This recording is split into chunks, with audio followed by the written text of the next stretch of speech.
don't have access to a gym, or you're looking for exercise that can actually complement and improve your pull-ups and rows. If you answered yes to any of these questions, stay tuned, my friend, because this video is exactly for you, as I'm going to guide you to 2 exercises, back exercises, that you can do without any equipment.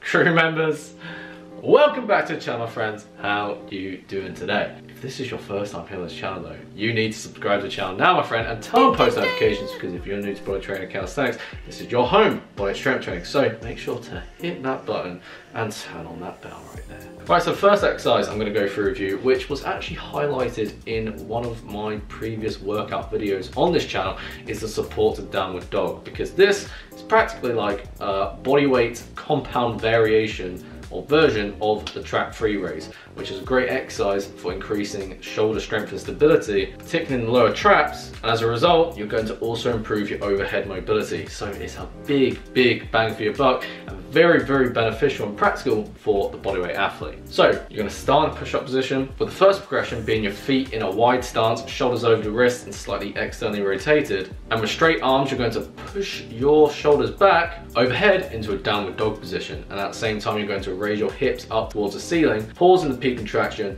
and then return to the starting position. But at the same time, although I've just mentioned that you want to raise your hips up to the ceiling, you want to ensure that you're not pushing back with the hips in order to actually finish the range of motion, because if you push with the feet or the hips, you're basically going to take all the resistance away from the lower traps and the shoulders and the back, meaning you're going to get far less stronger than you actually desire. Ensure that all that work is coming from those lower traps, my friend. This exercise can be progressed by, instead of having your feet in a straddle stance, you actually place your feet closer like you're going to do a push-up, and to progress this even further you can then actually put your feet up on an elevated surface, as that's going to require more load and more resistance, meaning more gains. Furthermore, you can also play around with the rep tempo. So for example, if you actually pause at the top of the end range of motion for just a second, if you increase that to 2 seconds each rep, you're certainly going to feel a difference, because the exercise is going to be harder than it was before, which is what we need to continuously doing, applying progressive overload so that we can regrow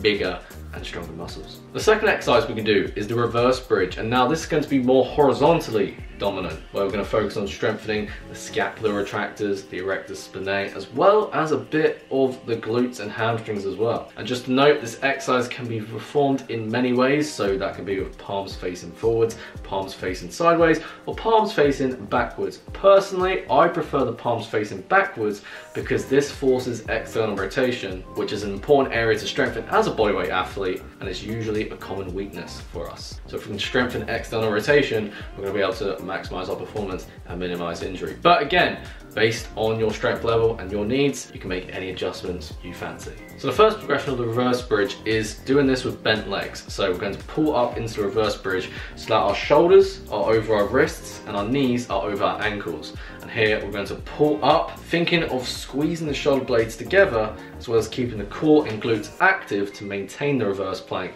and hold for time. A common mistake I see with this exercise is that people will let their shoulders internally rotate and let their shoulders shrug up and inwards. The fix here is to do the exact opposite, by focusing on externally rotating the shoulders, pulling the shoulder blades down and back. If you're a real OG on this channel, you probably have heard that cue for retracting and depressing the shoulder blades about 100 times, but you'll know that because you know how important it is. Another mistake is a lack of active tension in the posterior chain. So what will happen is that the hips will sag down, so that instead of a straight reverse plank, it looks more of a curved reverse plank, which we don't really want to be happening. So again, going back with maintaining full body tension, you want to keep the glutes and core as well as the back muscles active and pull up nice, loud and proud. A couple cues, as I've already mentioned about the shoulder blades. For the core, you can think about, bracing your stomach like you're about to get punched in the stomach, and then squeezing your glutes as if you're trying to pinch a pound coin in between your butt cheeks. Yeah, I know my clients also like to laugh at this one, but they also like to experience the gains they get after this when it actually works. To progress this exercise, we can lengthen the lever by straightening our legs out in front of us, and a bit like the previous exercise with the downward dog to support position,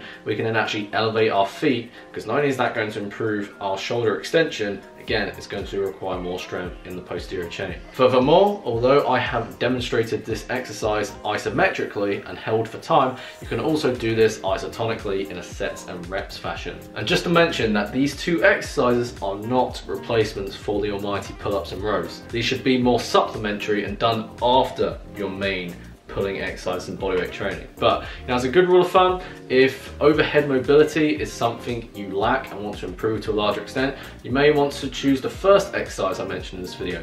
But if maybe you're suffering a bit with rounded shoulders and want to focus more on improving the strength and stability in your scapular retractors and your overall posterior chain strength, you want to maybe focus on the reverse bridge. And so yeah, with that said, if you enjoyed this video, you like my content, you enjoy watching every single minute, every single second of this video, make sure to give this video a thumbs up and comment down below that this video came at good handshake. But you may be watching this video and be like, Jake, you said about pull-ups and rows, you've spoken a lot about pull-ups on this YouTube channel already, but what about rows, What about a bodyweight row tutorial? How can I do the bodyweight row properly and learn the proper progressions to gain back and bicep strength optimally? Well, the bodyweight row has actually been addressed in one of my latest YouTube videos, which I actually have a full tutorial on, which I will link you to in the end screen that will play in the coming seconds. So, as that is enough for me today, I hope you enjoy the rest of your day, my friend, and as a crew member of the Gain Strength Express, keep moving forward.